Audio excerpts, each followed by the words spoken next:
Thanks for joining Sunday Scoops. We do hope you enjoy our presentation. Visit our websites at yardmedia.com and yardabroad.com and pick up some of our merchandise. And hey, enjoy the show.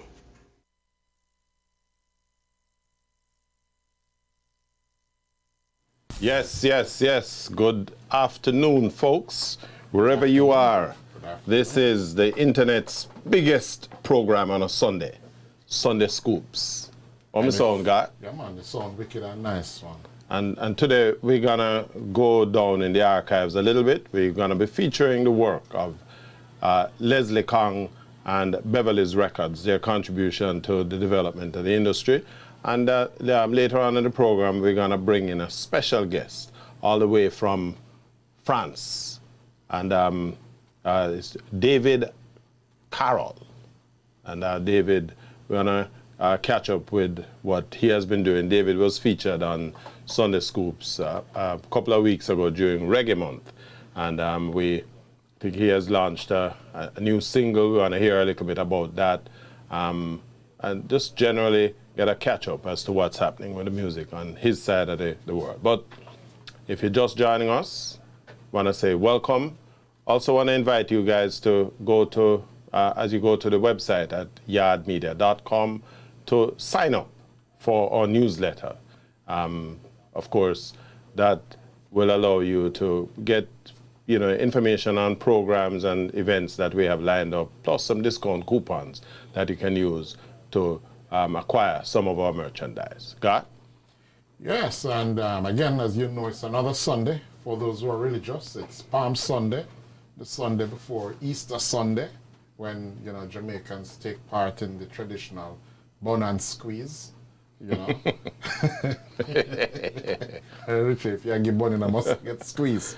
I hear Mr. Oldness cut out the bun thing down there. But listen. Let's not take music. We're going to play it. Sad state. But we're going to start out with one of the first entry by Jimmy Cliff in what basically jump-started Beverly's Records. A song came out in 1962 called Dearest Beverly. You just heard in order Dearest Beverly, Hurricane Hattie, and Miss Jamaica, all three songs done in 1962. God, with those songs you played, in particular, the Dearest Beverly, in fact, let me step back. Jimmy Cliff technically is the man who is singularly responsible for the existence of Beverly's Records, right?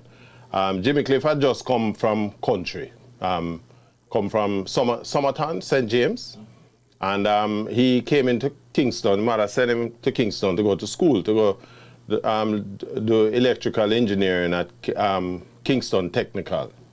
But he always had this desire to be in the music business, and he fancied himself as a songwriter.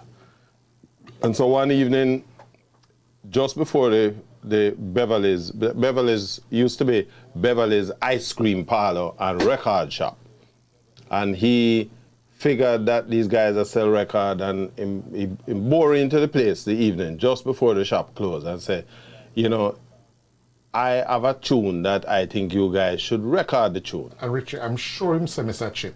Yeah, Mr. Well, every Chinaman in Jamaica named Mr. Chip. I'm sure him say, why Mr. Chip? But it was three of them, three brothers. And so he said, me have a song. And of course, Leslie, being the essentially the matriarch of the leader of the group, if you will, say, all right, make we hear the tune, and this is our Dearest Beverly. Can I write the tune now? Beverly's Ice Cream Parlor, my Dearest Beverly, and Leslie, two brother, them run out Jimmy Cliff out of the store. They say, come out of my shop, you want to come mash up my business with a kind of fool song. But Leslie said, the voice not sound too bad still, the tune already. So I'm really doing the tune. But the voice not sound too bad. So he said to him, listen, at the time Derek Morgan was just making him way into the music business. He said, listen, if you go talk to Derek Morgan and get a feedback. And then Jimmy Cliff said, but I think I can get Derek Morgan to come and record with you guys, you know. And long story short, Jimmy Cliff went, Derek Morgan gave him a listen, and then paid attention, focused some attention on some of the other material that he had. And a couple days later, he came back to Leslie Kong and said, you know, I think he might have a little promise, you know.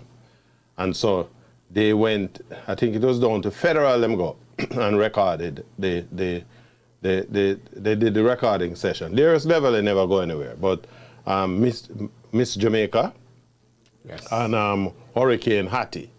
I think Hurricane Hattie was the first one they released, and then right behind that they did release Miss Jamaica, and that basically gave Beverly's record the start in the business, to the extent that Jimmy Cliff became the A&R man for Beverly's, because he now said to the Kong brothers, listen, I know a lot of these youngsters around the place who want to be singers, and I can bring them in for you.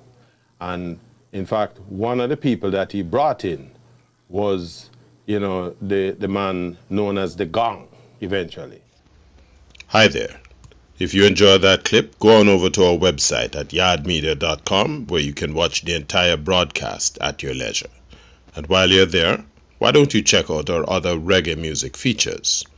And before you leave, pick up some of our Jamaican reggae merchandise, and hey, don't forget to tell your friends.